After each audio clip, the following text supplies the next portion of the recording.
Conclusion. Instagram is a traffic goldmine. It really is. There's really no other way to describe it.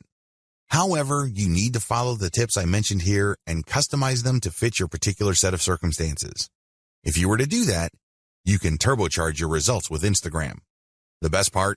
You don't have to pay all that much money to get a lot of results. Find your competitors on Instagram and reverse engineer them. The first thing you need to do is list out all your competitors. If you don't know who your competitors are, go on Google and type in keywords related to your online store. Find all your competitors on Google and use the similar site research on Google to find online stores that are related to your competitors. Come up with a massive list. Search for them on Instagram. Once you have a great list of competitors, the next step is to look for them on Instagram. Do they have Instagram accounts? If they do, come up with a big list of competitors there as well. Study your competitors' Instagram accounts. Once you have a massive list of direct URLs on Instagram of your competitors, study them very closely. Take note of the quality of their Instagram profile. Pay attention to their content strategy. What kind of content do they keep publishing over and over again? I'm not saying that they're publishing the same exact content, but you can tell that they publish content using the same theme or topics. Take note of these. Most importantly, pay attention to the hashtags they're using. Reverse engineer your competitors' success. At this point, you should be aware that some of your competitors' content gets a lot more love from Instagram than others. This should be your top priority. Figure out which of their content gets the most traction. I am, of course, talking about the number of likes, comments, and other indicators of popularity. Forget about everything else. Once you have listed your competitors' most successful content, spend enough time figuring them out. What should you look for? Pay attention to the hashtags they use. Take note of the kinds of pictures or videos that are most popular. Also, pay attention to the description text for these items. Do you see any similarities? Can you connect the dots? Is there some bigger pattern emerging? After you have studied these elements, pay attention to the profile page of your competitor and also the text embedded in the pictures or the call to action mentioned in the videos. These relate to their sales funnel. Basically, they are mentioning discount codes so people viewing this content can get a discount. They're also promoting the profile page of their website. Look at their sales funnel strategy. How do they use their popular content to get traffic to their site?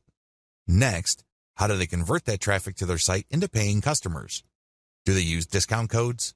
Do they just dump them directly to their sales page? Is there some sort of special promotion they are holding? Do they dump people into a squeeze page so people can sign up to a mailing list that will notify them of special sales? Be clear on the sales funnel strategy that is most common among your competitors. Please understand that they will not use this model if it doesn't work. The fact that you keep seeing this model in many different forms again and again pretty much tells you everything you need to know about that sales funnel. They wouldn't be promoting it if it didn't work. Learn to connect the dots. At this level, you need to write down extensive notes regarding the 3 key factors for your success. Your goal is to understand your competitors' content so you can beat them at their own game. You're going to copy their themes. These themes are content themes. These are the things that they talk about consistently, which get a lot of love from their followers. Next, you're going to copy their sales funnel.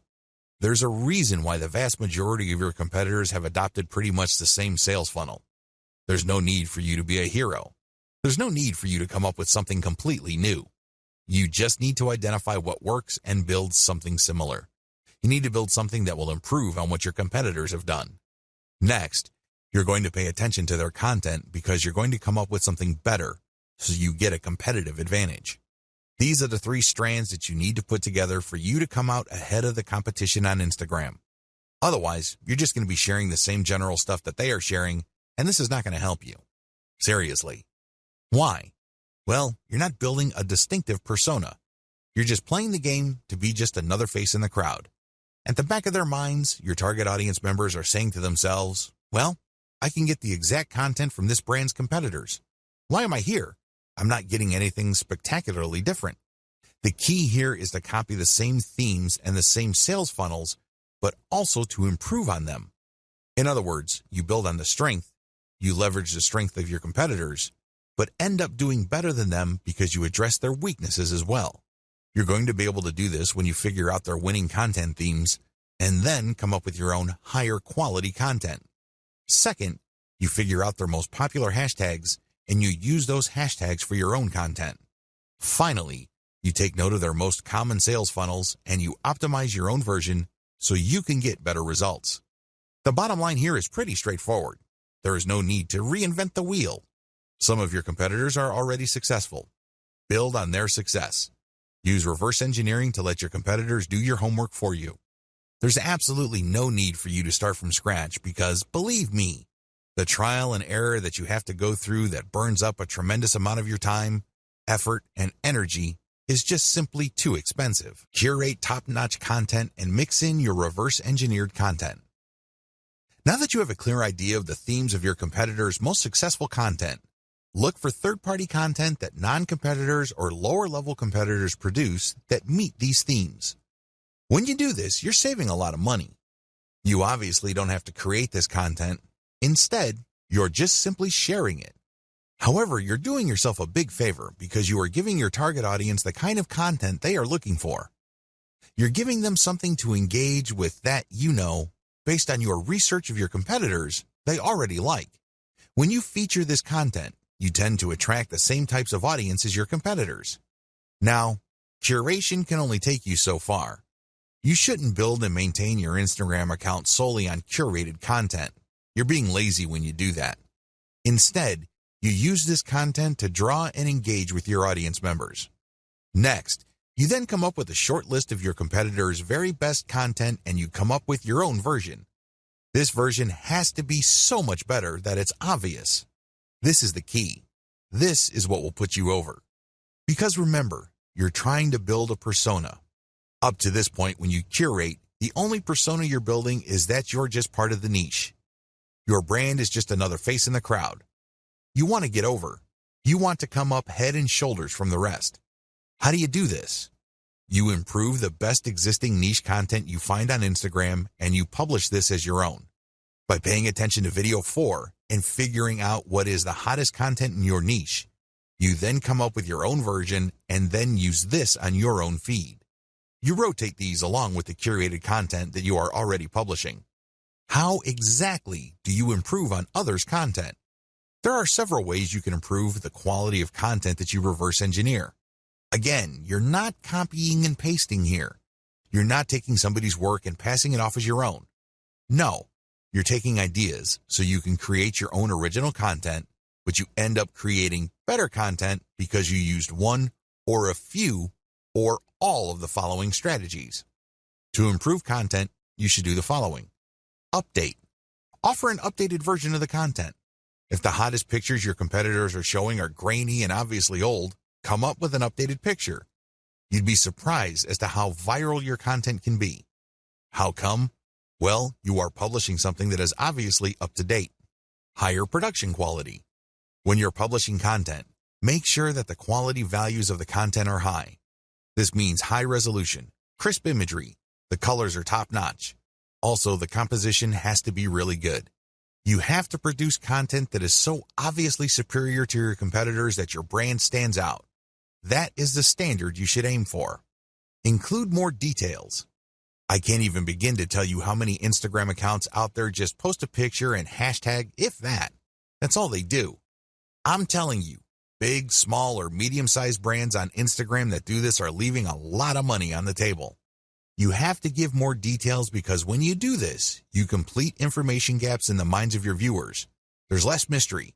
This makes your brand more trustworthy. Eventually, if you keep this up, they start looking at your brand as some sort of reference site or some sort of resource. Don't be lazy. Now, there is such a thing as overkill, but you have to find that happy medium ground between too much information and not enough. Use better hashtags.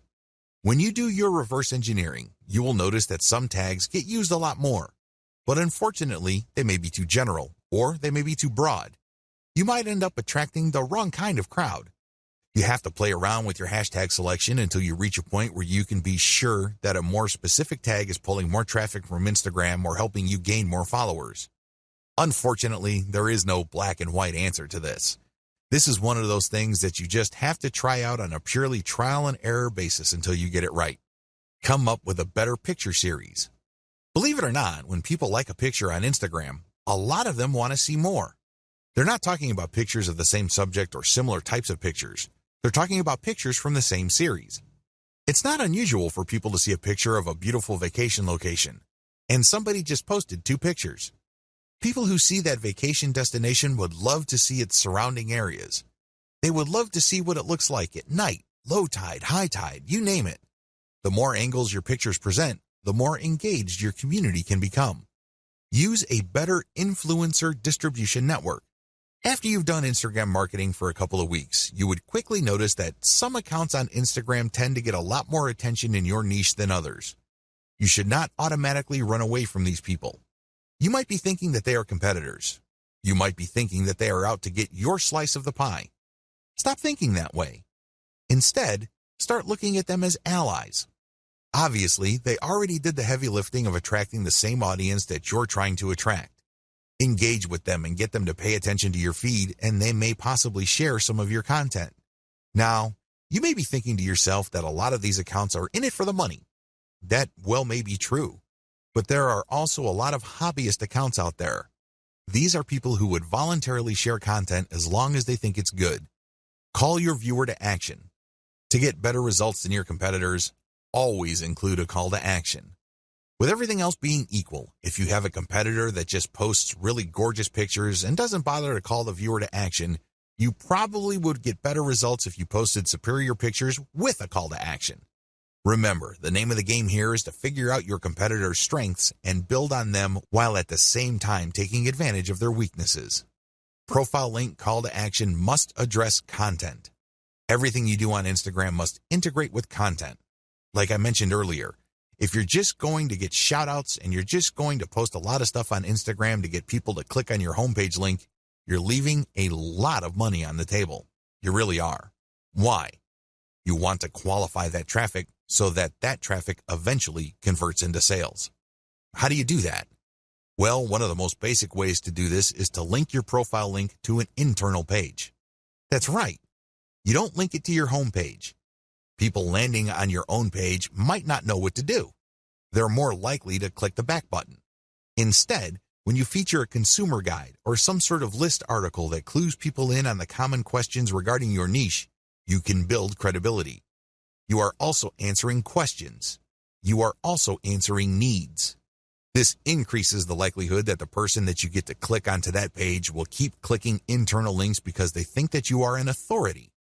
Eventually, you get them to click on a link that will take them to your email list. This is how I prefer to convert Instagram traffic. I don't just dump them into an article, which then dumps them into a sales page. It would be great if they are in a mood to buy, but chances are they are not.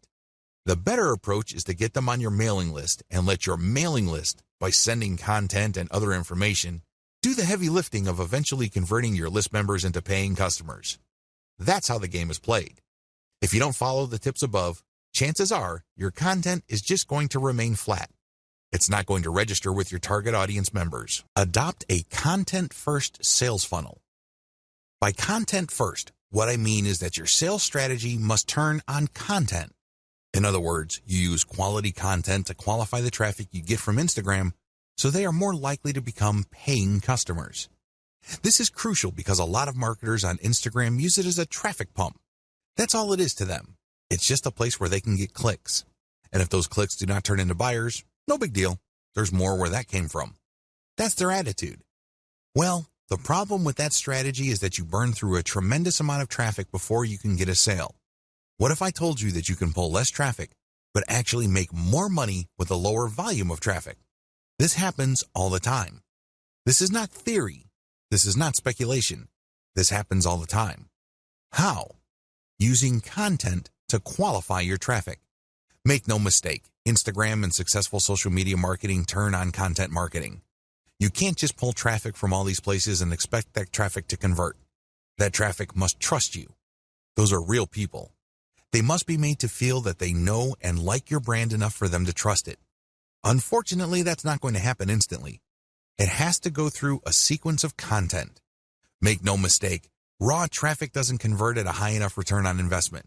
It simply doesn't. Because if this was the case, then everybody would stop wasting their time on content. They wouldn't bother. They would just buy raw traffic. But this isn't the case. Experienced marketers on Facebook and Instagram use a content-based sales funnel strategy. In other words, they use content marketing. The truth is, content marketing is more compatible with social media traffic, regardless of whether you buy ads or you drum up free organic traffic from Instagram and other social media platforms. The KLT process.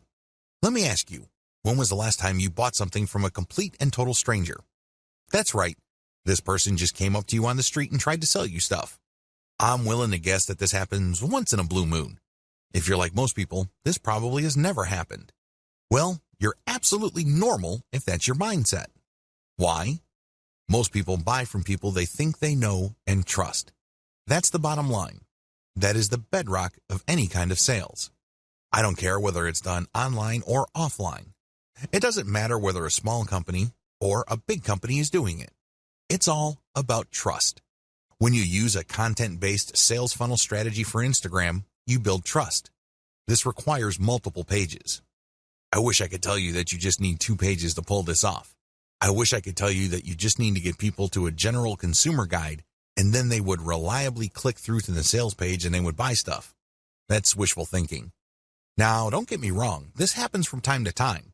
I know it happens to me quite a bit, but I cannot bank on that. What I can bank on is trust.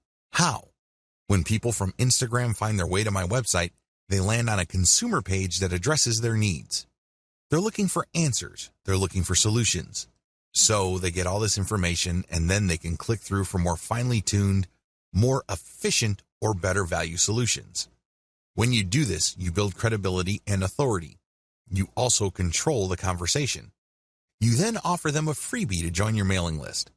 Once they join your mailing list, that's when the real selling begins. You already have them in the palm of your hand. You then drip feed them content to open their mind to their needs and get them excited about premium solutions. The more of these premium solutions you sell them, the more money you make. The best part of having a mailing list is that this asset grows in value over time. When you send an update, you may not be able to convert them right then and there, but you get another chance to convert them when you send out another update. Fast forward this to many months or even years, and you can see why every single person on your list can potentially turn into dollars later on. None of this is possible without the KLT process. You have to walk the visitor to the point where they trust you. Working a multi-page strategy. Once you pull traffic from Instagram to a page on your site, you have to have links in that initial content that would take them to a page that would further build their trust. For example, if people are just looking for basic information, the first page they would land on let them know of certain options out there. Once they are excited about a particular option, they can click another link that would take them to a page that talks about a specific type of option, which they obviously already like. This page then gives enough details that they build trust. At this point, you can then recruit them to your squeeze page and let your mailing list do the selling. You can also give them the answer in the form of a freebie in exchange for them signing up for your email list. Whatever the case may be, you walk the visitor through the trust stage. This can be very quick with some people, others require a longer time span. Whatever the case may be, when you have a mailing list at the end of the sales funnel, you have greater control over your messaging. You also control the pace of the messaging. This higher level of control translates to greater conversion control later on. Use Facebook's ad retargeting system to pull Instagram users deeper into your funnel. This is my secret weapon when it comes to Instagram. Make no mistake, if you followed all the steps above and you used a multi-page strategy to build up your mailing list, you will achieve some level of success. However, if you want to turbocharge your results, you need to deploy Facebook's ad retargeting system. How does ad retargeting work? When you retarget ads using Facebook, you first install Facebook's Pixel on your website. You then go about promoting on Facebook and Instagram. And when people find themselves on your site after clicking on a profile link, the Pixel keeps track of where they landed. Now that the system knows which Instagram or Facebook users ended up on your site, you can take out a retargeting ad. This ad can promote a deeper page, or it can promote your mailing list directly. Whatever the case may be, when people who have visited your site go back to Facebook or Instagram, they start seeing your ads. This is like shooting fish in a barrel. You're essentially reminding them to come back. When they click, they can go to a deeper page so you can build more credibility, or you can even direct them to buy a product. That's right. They go to a sales page. Regardless of how you do it, retargeting works. In fact, according to some estimates, it can boost conversions by 40%. The bottom line is that you use content to draw truly interested people. They wouldn't be clicking the content if they were not interested. But you have to set up your retargeting in such a way that only people who go past the initial page of your website are retargeted. For example, you run a free Instagram marketing campaign. You post reverse-engineered content on your account to build up a following. Enough people like your content so they click on your profile page and they see a link to a really useful article. They click through and they end up on an article, and Facebook Pixel is paying attention to them. However, you're not going to be retargeting those people. That's still too shallow. When they click through because they liked your particular solution and they want to know more about that solution, they end up on a solutions page. This may be a sales page, or this can also be another consumer guide page. Whatever the case may be, they have gotten deeper into the guts of your website. These are the people you should retarget because these are the people who have demonstrated real interest. People who are just curiosity seekers would just end up on a shallow page. They would begin there and they would end there. People who are really looking for a solution would click page after page on your website. Those are the people who are more likely to convert. Pay and interact with niche-specific Instagram influencers. Please understand that persona is the name of the game in Instagram. People follow personas. They're not following just because somebody has nice pictures. Most people can do that. Most people can manage to post nice pictures every once in a while. Instead, they're following personas because they have a distinct spin on whatever niche they're in. They have a distinct personality. They have a distinct point of view. Whatever the case may be, it has elements of some sort of cult. By cult, I'm not using that phrase in a negative way. Instead, people are looking for just a specialized knowledge from people who specialize in that type of information. There's a little bit of a cult dynamic going on here. When you have that kind of relationship with your following, they are more likely to give you the benefit of the doubt. They're more likely to click on the profile links of people you're giving a shout out to. That's real influence. And that's how a lot of products are sold on Instagram.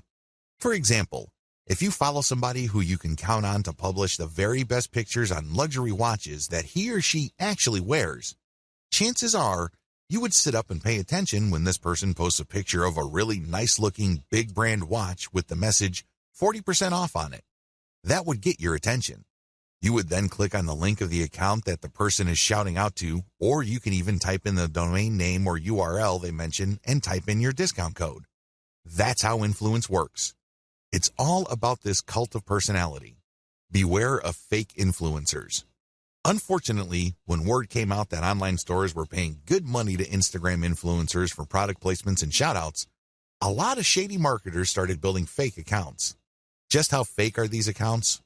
Well, first of all, they target certain niches. Next, they draw followers. The problem here is that the account itself is fake and the followers are fake. This is a serious problem because if you paid the person behind these accounts real money to post shoutouts, your shoutouts are going to fall on deaf ears. Nobody's going to pay attention. Why? Most of their followers are fake. They're driven by software. They don't exist. They definitely don't have credit cards. Do you see how much of a headache this could be? It is no surprise that a lot of big global brands are now stepping away from Instagram influencers because they're getting tired of being faked out. Real influence means real engagement. So how do you make sure that you pay and interact only with real niche-specific Instagram influencers? Well, it's actually not all that hard. You only need to look at the public statistics of these accounts. You can see the amount of engagement their content gets. You can also see how many followers they have. You need to measure the total amount of engagements they get by dividing that number by the number of followers they have. Look for a ratio. This is how you would know if there is enough engagement with that account. This is a way of seeing who's fake and who's not. You can also look at the content that they post. If they keep posting the same stuff over and over again, that might be a red flag. Also, look at the comments. Is there actual care taken in sharing? The 4 key signs of fake influence. So how do you know that you're dealing with a real influencer? After all, real influence means actual conversions. There are 4 telltale signs of fake Instagram influence. Sign number 1, Equal following and follower ratio. If you notice that an account follows a lot of other accounts while enjoying a large following, this should be a red flag. Chances are they just followed a lot of accounts, so these other accounts would follow them back. Those people may be real, but they're not interested in what this account is posting because they're just following back out of courtesy. That's fake influence. Sign number 2, low engagement ratio. If you notice that this account posts a lot of content, but the engagement ratio is low, this is a red flag. If your account has real followers, there should be a certain level of engagement. It's not like all your posts are going to suck. If you notice that this account doesn't really get that much engagement, that should be a red flag. Sign number 3, they obviously ask for money.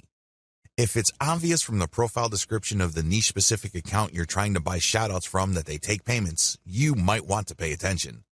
Look at how they describe themselves. If they make a big deal out of the fact that they're selling shoutouts or they want you to get in touch with them so you can take out an ad, be very suspicious. The very best influencers on Instagram are those who are hobbyists. These are people who are just very passionate about a particular topic. They don't really care about getting paid. They just eat, sleep, and live the topic. Maybe it's travel. Maybe it's women's fashion. Maybe it's luxury watches. Maybe it's sports cars. Whatever the case may be, they are hobbyists. They are passionate about that topic, so they post picture after picture of that topic. Those are the people you should gun for.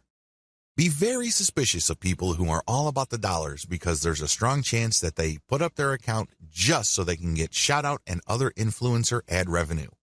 I'm not saying that this should completely disqualify them, but there's a higher incentive for them to fake stuff because there's money on the line. Sign number 4, no niche specialization. If it turns out that this influencer account tends to rotate among different niches, this should be a red flag to you. What this person is doing is that he or she is trying to get the attention of advertisers from different product niches that they know advertisers normally target.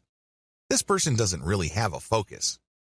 Even in the off chance that this account is real, I can bet you that the traffic that this person gets is probably close to worthless. Start with a slow and low buy. The first thing that you need to do is to get a massive list of influencers out there and then contact them. Now, I'm assuming that you have filtered out fake accounts. Contact them. The name of the game here is volume. Try to get as many different influencers as you can and contact them. Ask them, can I buy for $5? Or whatever low rate you can come up with. The name of the game here is to get as many shoutouts and picture ad placements for as little money as possible. The next step is to track these campaigns and see which, if any, of those influencers can deliver real results. You should be able to come up with a top 3. If you, for example, have 100 influencers running your ads and doing shoutouts, you should be able to identify the top 3 in terms of conversions. You own your online store, so you know whether you sold or not. You know whether you moved a product or not. You should also use specialized discount codes so you can track who is actually selling. Pick the top 3 and pay them more for exposure. This is how you maximize your results. So, you start out low and slow, and then you scale up the campaigns that actually produce the desired result.